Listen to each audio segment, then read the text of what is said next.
What's going on, YouTube? This is SG1 Sports, and you're watching our Pac-12 football channel. And we've got another 2019 college football schedule preview. It's the Washington Huskies, team that went 10-4 last season. They do have some big holes to replace this season. They lose Jake Browning at quarterback, Myles Gaskin at running back, some big-time players in the secondary. That's the biggest concern for me, I think, for Washington. And, you know, you've got that Pac-12 North, which is suddenly much more competitive. Stanford, I think, is going to be improved. Oregon is going to be probably the favorite. Washington State, if they've got a quarterback, you know they're going to be pretty good. So an interesting division. If you look at this Washington team, I think they will be able to fill those holes, of course. You've got to transfer Jacob Eason coming from Georgia. He's ready to go.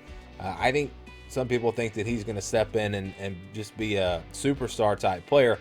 You look at his numbers from Georgia as a freshman, he was pretty good, but it's not like he was great. I know he was a big-time recruit and all that, but I think the jury is still out on him. I think he'll do fine, though, and I think this will be a very good football team. Once again, Chris Peterson, one of the best coaches in all of college football. You look at the schedule, they open up with Eastern Washington, then Cal, and then Hawaii, and on the road at BYU.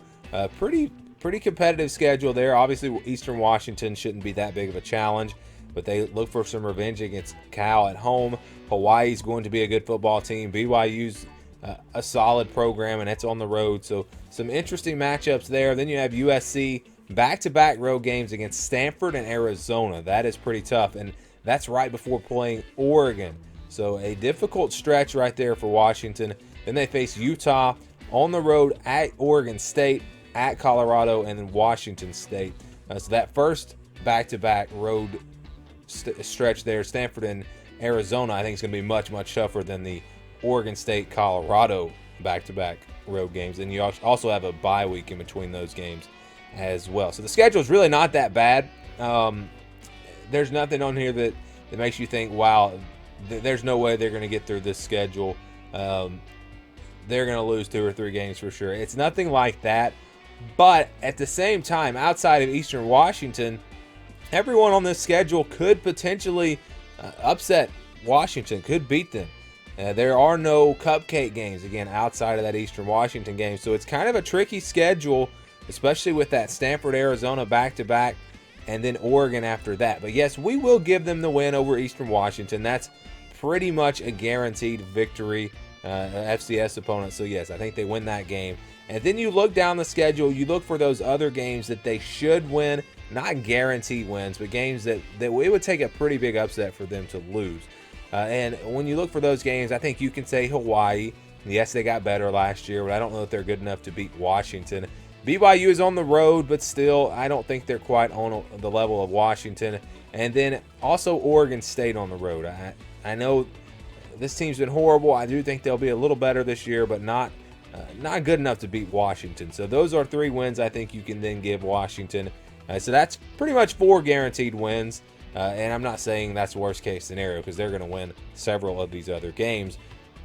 You get Cal at home, USC at home, the big one against Oregon at home, another big game against Utah at home, Washington State at home.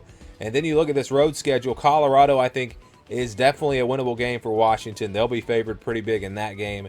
And it comes down to Stanford and Arizona. If you can win those 2 games, back-to-back road games, take care of business at home, Washington could potentially even run the table. I don't really think that that's going to happen, though. I think there's too many challenges here. Again, those games back-to-back. USC is going to be better. Oregon is going to be really good. So I don't see this team. Utah as well. Utah might be the best team in the South once again. And I know that game last year was pretty competitive in the Pac-12 championship. So again, looking at this schedule, I don't see this team running the table. I don't see this team going undefeated. I think the best case scenario is 11-1. I think worst case scenario is probably 9-3. Maybe you lose to Oregon, either Stanford or Arizona, and then slip up against Washington State at the end, or maybe lose to Utah or USC. I feel pretty confident that this team is going to at least win 9 games. I don't know that they'll be as good as they were last year, and I realize they were 9-3 last year. I just think the schedule sets up really well for them with most of their big games at home outside of Stanford and Arizona. And really, those aren't the biggest challenges even on this schedule. Maybe Stanford. I don't think Arizona's going to be that good. I think they'll be better, but I don't know if they're going to be that much better. So a very interesting, a very favorable schedule, in my opinion, for Washington. It maybe, with the schedule, you would put them as the favorite in the Pac-12 North. Most people are going with Oregon, but because Washington gets them at home and again has a pretty favorable schedule, maybe Washington should be the early favorites in that Pac-12 North. And again, these projected records are only for the regular season. There's been some confusion there. That doesn't mean 9 to 11 projected wins, including conference championships, bowl games, all of that. We're only looking at the regular season. So between 9-3 and 11-1 for this Washington team. And they're going to be right there every year. With Peterson as their coach, Washington is going to be one of the top teams, not only in the Pac-12, but really across the country. So I don't expect a huge drop-off for them. Again, the schedule is really not that bad. So I think Washington will be right there in the thick of things. If they can win that game against Oregon at home, they're probably going to win the Pac-12 North, unless Stanford maybe jumps in there, because, again, they have to go on the road to face Stanford.